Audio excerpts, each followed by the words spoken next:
Good morning, Boker Tov. It should be a good morning. Besoros Tovos or Klal Yisrael. Amir Hashem. We should hear only good things and good news today. We are on the 26th chapter, Mesillas Yesharim, the final midah. This formula of Rav Pinchas ben Yair, this ladder we've been climbing towards a better version of ourselves to live the most meaningful, the most purposeful, the most fulfilling life there is. The final midah is the midah of Kedusha. Please help yourself to coffee and donuts. Perek Chavav, chapter 26. Bebeir midas HaKedusha, the quality of Kedusha, of holiness, of sanctity. The truth is that Kedusha, we have to first define exactly what this term means. What are we striving for? Because all too often we translate the word Kedusha using a term, a translation that's foreign to us and to our religion. And that is the term holiness. What is holiness? Holy belongs to others. What is holy? What does it mean to be holy? Kadosh, Kadosh, Kadosh. You just said Kedusha in the Amidah. Kedusha the Sidra, Valitzion, Kadosh, Kadosh. What is that aspiration? What is that ambition? What is that destination, the final rung on this ladder that we're climbing of Kedusha? And writes the Ramchal, Inyana Kedusha Kafalhu. The idea of Kedusha is a twofold process. Tchilasa avodah v'sofo gemul.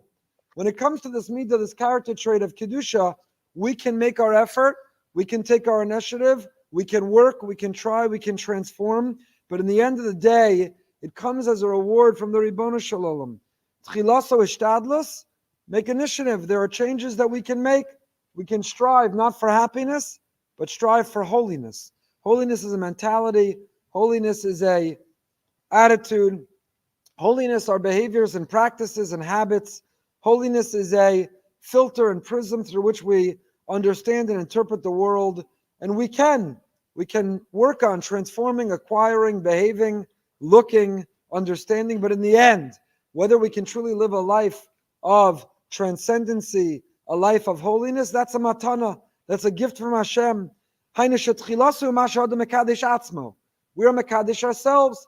The less we are tied to, defined by, connected with, brought down by the physical world, physical temptation, the physical definition and components of who we are, and the higher that we can soar. And yet, the Ramchal is addressing a very real reality, which is we are physical.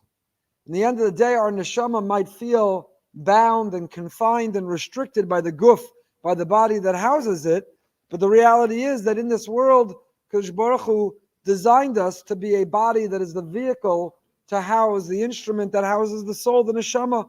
The Ramchal writes elsewhere in Derech Hashem, a neshama without a body has no bechira, there's no free will.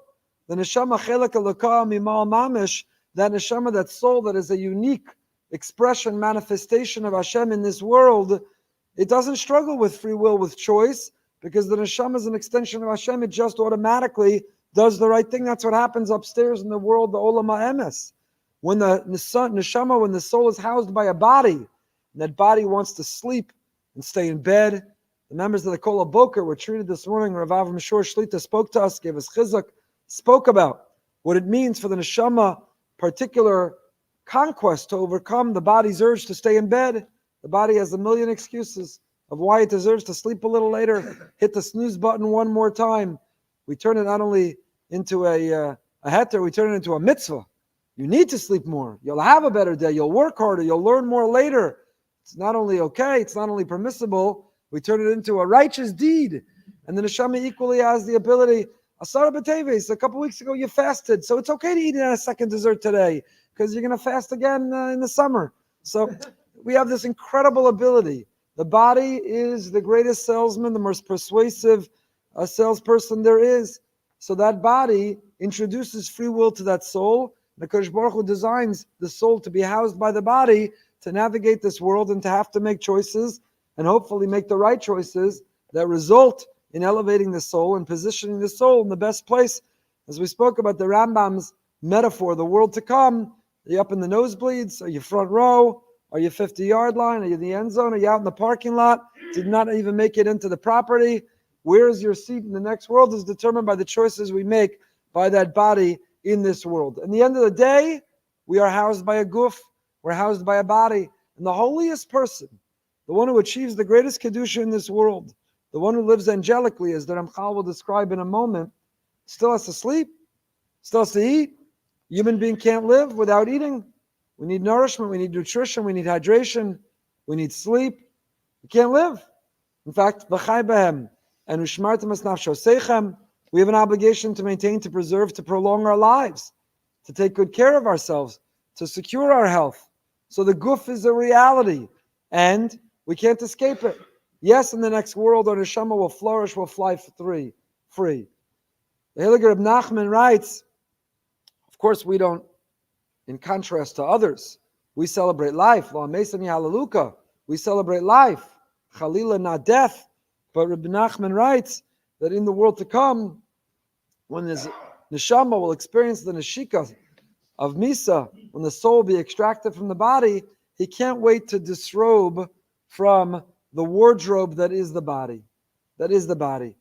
The neshama, just like, you can't wait at the end of the day. Not you, because you get to dress however you want. But me, Brzezinski now can dress however he wants. But me, I have to wear the tie, the straight jacket all day, and the tie all the way up all day. You can't wait. The last meeting is over. You're home for the night. It's a question I get every night. You home for the night? What's your schedule? If you see me loosen the tie, take off the tie, it translates to I'm home for the night, done for the night, whatever time that might be. So Rabbi Nachman felt the guf, the body, is restrictive, constrictive. It's like wearing a tie. Just wants to disrobe, just wants to be able to put on pajamas, sweatpants, or put on, what do the doctors wear? Scrubs, which is another word for pajamas. Just want to be able to put on pajamas. Rabbi Nachman said he wanted to disrobe. So the reality is we have a guf, and it's not till the next world that the neshama can disrobe from that guf. So in the end, sofa matana, we can take the steps, we can express the initiative, we can do the ishtadlus. But sofa's masha mekadshimo. So the result, the conclusion, the transformation is up to Hashem. That's the Gemara Yoma Daf Lamed Tes says, Adam mekadesh atzmo ma'at, mekadshimo so harbe. Malamata, mekadshimo so malamala. Person who sanctifies himself a little down here is then sanctified profusely. Little gestures, little incremental growth, little effort. Delete that app from your phone. Shmir Sanayim, we're now in the period of Shovim, the beginning of Sefer Shmos, Shovim Tas, Shmos Va'irabo B'Shalach Yisro Mishpatim, this year Truma Tetzaveh, and this is a day based on the Arizal, based on a Pasuk in Navi. We express particular focus and emphasis and make a greater effort to preserve our Kedusha. We're living in a world more than ever, I think we spoke about this a few weeks ago, the world more than ever is inviting and urging and enticing that the only thing that matters is your happiness. Whatever makes you happy. All of marketing is your dress, act, behave, identify, orient, interact, choose. Everything's about your happiness. The definition of life is your happiness. But we live, the midah, the pinnacle, the conclusion of this formula of the most righteous, virtuous life is not to live for happiness, but to live for holiness. Turns out when you live for holiness, you find happiness. And it turns out when you live for happiness, not only are you often living without holiness, you're often living very unhappy. It's not a coincidence the world we live in, which more than any before has a focus and an emphasis and tries to communicate an entitlement to be happy, is the most unhappy generation ever. The most unhappy. All the statistics, all the research, all the data, all the addiction, all the treatment, all of the medication, is to respond that when you live for happiness, you end up very unhappy. When you live for holiness, you find a lot of happiness. Mekadesh atzma'at, little, incremental, little efforts, little kabbalas one takes upon themselves for a little more Kedusha. I can't eat that, I don't have to. Kedusha is different than Tahara. We spoke the midah of Tahara, the Ramchal took us through that chapter. Tahara is to withdraw, to transcend, to escape, to avoid, to not engage the physical world. Kedusha is to engage it, but to elevate it. The Ramban, Kadesh atzmacha b'mutar lach. It's not just avoiding that which is forbidden. It's not just living without. It's how to navigate and live with, but transform and elevate, and to be able to navigate this world with the greatest holiness. Atzma'at mekachimoso harbe. Milamata, down here, mekachimoso milamala. So you can't achieve this last midah on your own. It needs siyata d'shmaya. We can only do what is within our power to do. In the end of the day, we're the guf. We got to sleep. We got to eat. We have to procreate. We're entitled. The ksuba not only obligates us, entitles us to physical pleasures of intimacy, which in Yiddishkeit is a mitzvah. In other religions, they think holiness is to escape. We think holiness, Kedusha, marriage, has a Torah obligation of ona, of providing and experiencing the pleasure that goes with it.